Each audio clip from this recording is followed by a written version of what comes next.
Ozaya, how do you feel about the comment that Coach Pitino made yesterday about you being one of the best shooters he's seen? I didn't even know he made that comment, but it means a lot, coming from a coach like him who's been coaching for over 50 years. It definitely means a lot, so I definitely appreciate that. I got one for each of you. Ozaya, do you think that when you're paired up in the backcourt with Dylan, that it sort of liberates you to take more shots and you're less responsible for like getting the other guys involved? Yeah, Dylan, he's a great point guard. He has great vision, so I feel like whenever I'm playing with him, he finds ways to get me open. And I'm also used to playing off ball, so I feel natural playing that as well. So yeah. And Dylan, can you sort of like take us through the timeline? Because like the last time we saw you, you were injured and sitting out the Alabama game. When did you get able to participate in practice, and when did Coach Pitino suggest to you that you would be the starter tonight?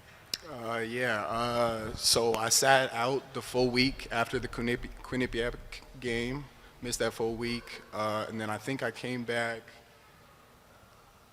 I practiced half of Wednesday, and then my first day full was Thursday, and then, to be honest, I found out this morning at shoot-around. So, and I mean, he didn't even really tell us at shoot-around. I was just running with the first team, so I guess, and then, yeah. Dylan, you brought a lot of energy tonight. You played the most minutes. Did you feel a sense of urgency with this game? Not necessarily. I think every game, I try to bring as much energy as I can. I think that's kind of what I'm best at. And I just try to make winning plays, try to bring energy, and make the right play to help lead our team to victory.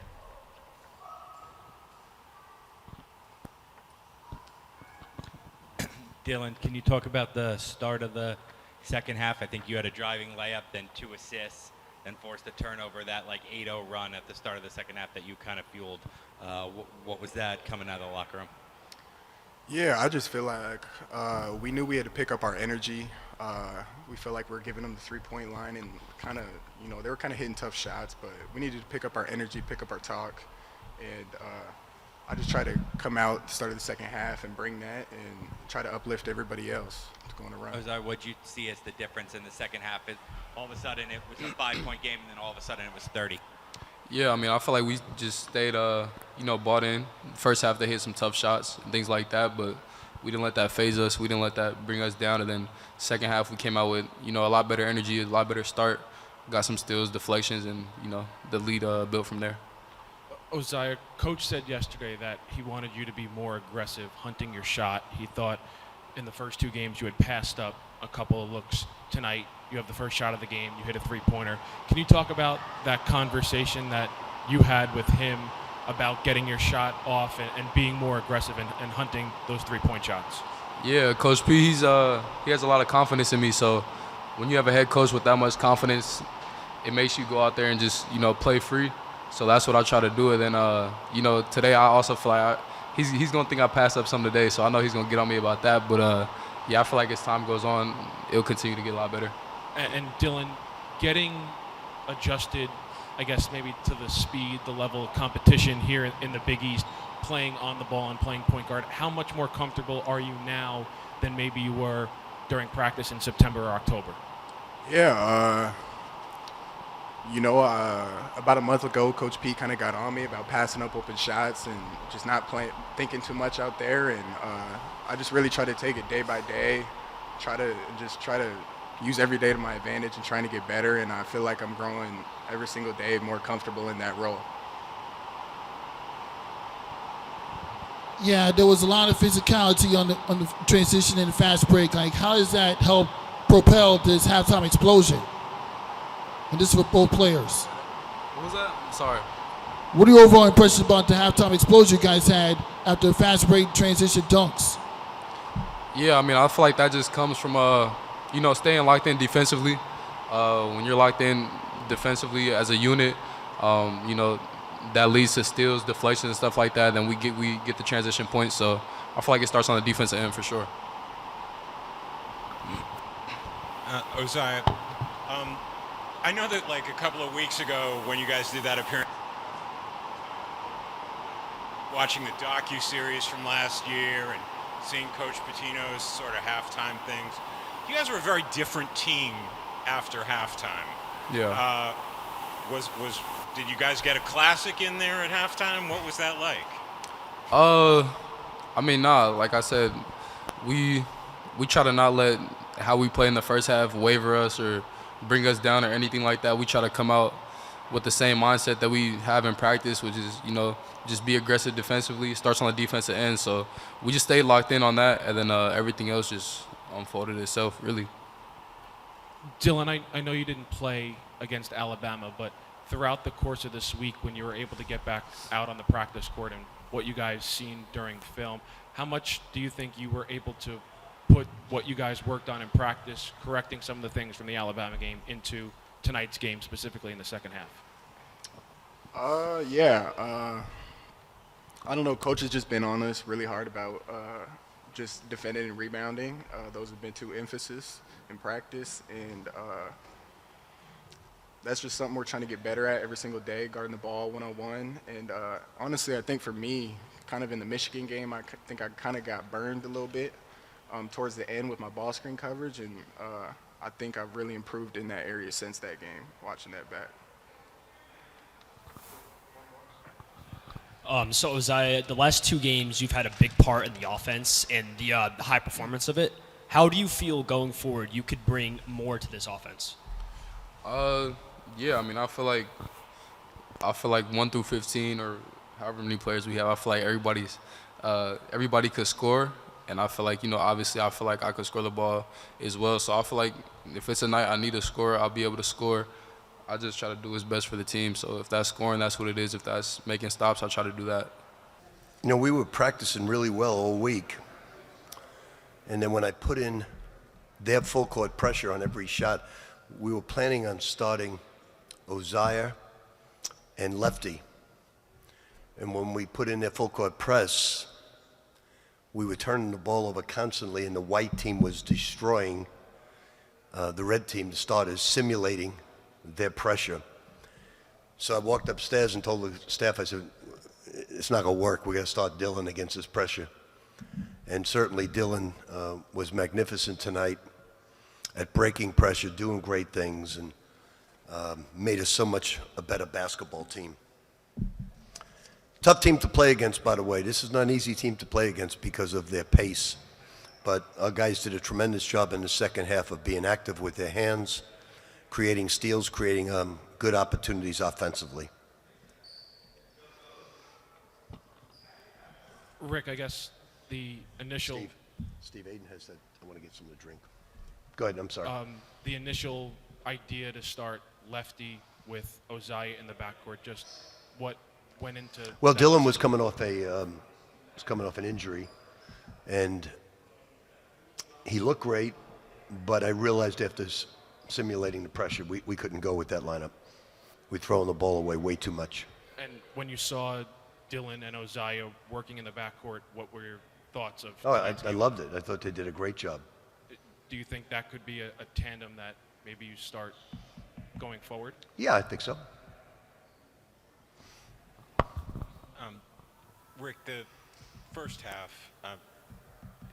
you seemed pretty irked through a lot of it. Pretty what?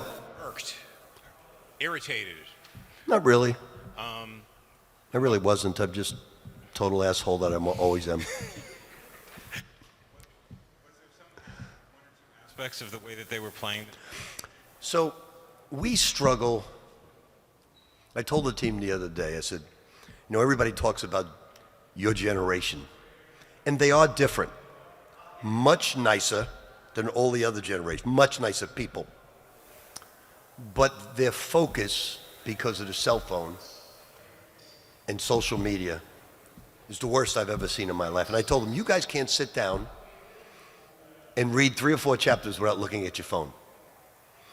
And it's true. So they have a very difficult time, everybody at this generation, of focusing in on scouting reports.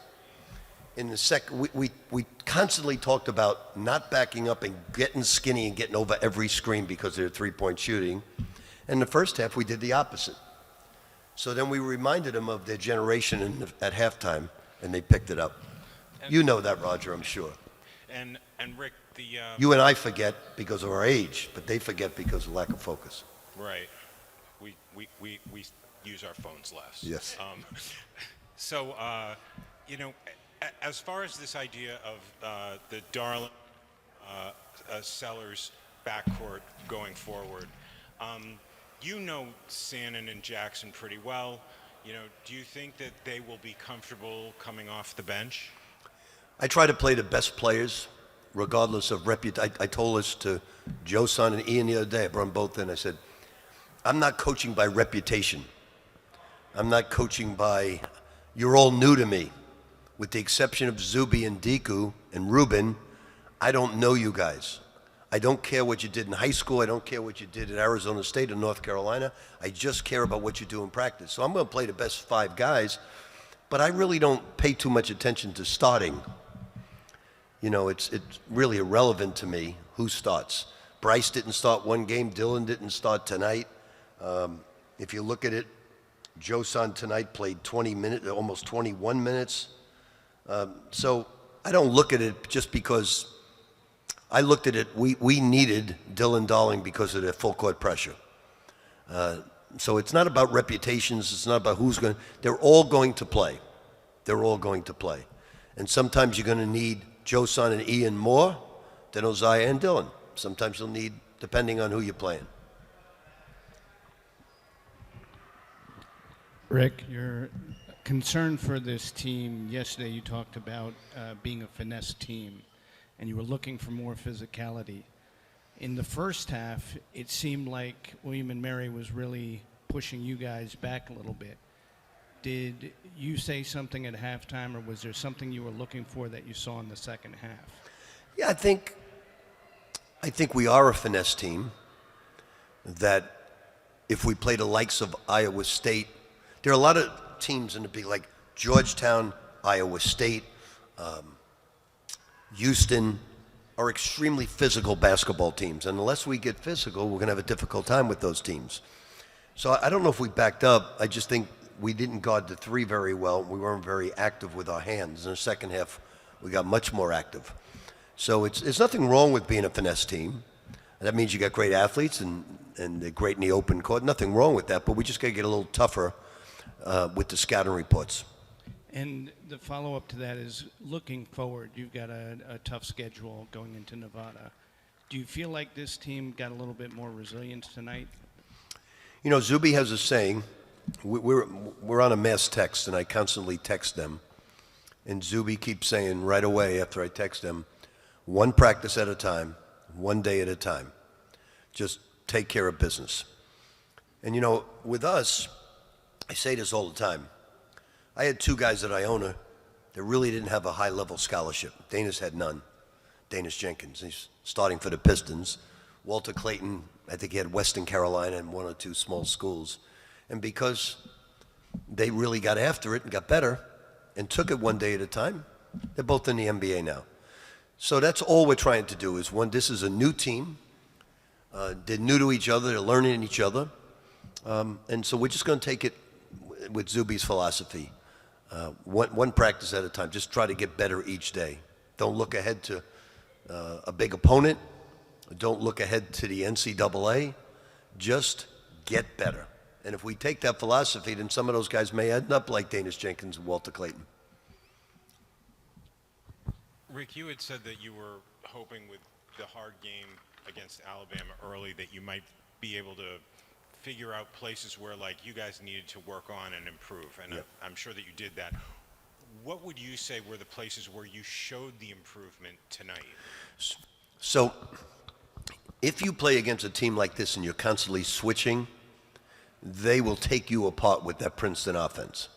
So I told the guys I wanted you to physically get into the screen, what we call getting skinny, try to become part of his body, and get over it. In the second half, we put on a clinic with that. We were great at it, great at rotating. So that's what we're trying to do. Switch out of necessity, but not out of convenience. Rick, You said yesterday that you wanted Isaiah Sellers to shoot more threes. What do you think about his shooting tonight? I thought he was trying to do it. He still passed up about 2 or 3, but he was trying to do it. I like the fact that he had 2 assists and no turnovers. I like the fact that in a high-scoring game we only had 11 turnovers, which is good. I like the way Isaiah played. I love the way Dylan played. Josan is a very aggressive young man. He's getting better and better. We had, we had 13 steals in the game. We forced 24 turnovers, so we were very active. We're getting better, and that's what you hope for. Rick, the way that Dylan Darling has kind of developed as a point guard, what has been the most impressive thing that you've seen since you got him in the summer to where he is now? He's 5'11", and he's tough as nails. Obviously, his father was a tough football player. And he's just a 5'11", 6-foot, tough kid. 5 rebounds tonight, broke the pressure, played a lot of minutes. I love his toughness. I love his ability. He's got great moxie. He's afraid of nothing. He has no fear at all of who he's playing against. He thinks he's the best player on the court. He tries on defense. He'll get beat once in a while, but we got to protect him. Is kind of all those things that you described of him, is that what you thought you were getting when he committed here? Yes, I did. That's what people told us about him. The coach of Washington State told us, you're getting a hell of a basketball player. His heart is a lot bigger than his size. So we're delighted to have him. I love all these guys. I think Josan Sanone has great potential. I think Ian Jackson has excellent potential. He's a little careless right now, and you see it, but he'll grow out of that because he's getting better defensively. A lot of times these young players judge what they do on their scoring. And when they grow out of that mentality, they become good basketball players, when they grow out of that. And that's what Josan and Ian have to do. Gauge your game and how you play all phases of the game, not in scoring. But that's an AAU product, and that's mommy and daddy calling home and saying, I scored 21 points. Rick, 2 for you. The balance overall, 93 points without anybody above 15, 43 rebounds with only one guy above 5. What'd you think of the balance overall? I thought the balance was really good, but I thought our attention to understanding the scouting report of how they play. They're even faster than Alabama with pushing the pace. Now, they won't shoot right away like Alabama, but they're going to try to backdoor you. But I think they may have gotten 3 backdoors the whole game, and I thought that was excellent. And then maybe I'm reading too much into this, but you mentioned young team, still learning each other. Not young team, new to each other. Yeah, new team. Sorry, learning each other. You were up 35 and you did a coach's challenge on a goaltending. Is that a message to the team, like never take your foot off the gas kind of thing? To tell you the truth, as a coach, now I won't press the other team when we're up that much, but I never look at the score. I just coach every possession as if it's my last breath on life. And that's the way I do it. So it's not, we just try to teach. So we're in a close game, we remember the way it's played. So I'm not trying to run up a score a lot of points. I'm just trying to teach them each moment. And the referee actually looked at me and I said, that's not a goaltender. Do I have to challenge this? And he said, you have to challenge it.